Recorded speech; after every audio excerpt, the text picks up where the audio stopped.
Magandang araw po sa inyong lahat. Liza Soberano imbitado sa kilalang event ngayon.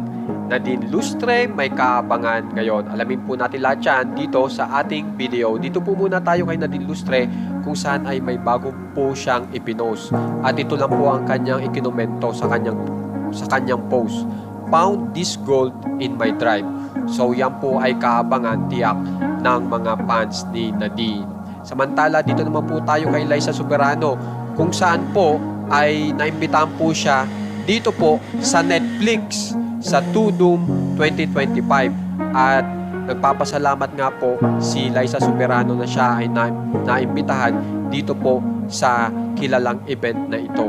At ang pagkakasabi niya nga po ay The Iconic Sound Tudum, thank you so much for having me, na kung saan ito po ay biggest fandoms with members around the world. Ito pong event na ito. So, panoorin po natin. So, ito po yung mga ipinost ni Liza Soberano patungkol po dito sa Tudum 2025.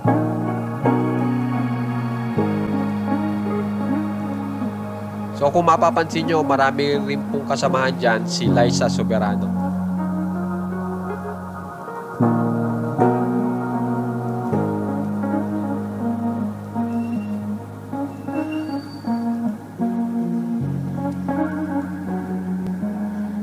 Kaya naman guys, kung gusto nyo pong ma-update sa mga famous celebs ng Pinas, subscribe na po kayo sa ating channel na Juan Katawa. Maraming salamat po.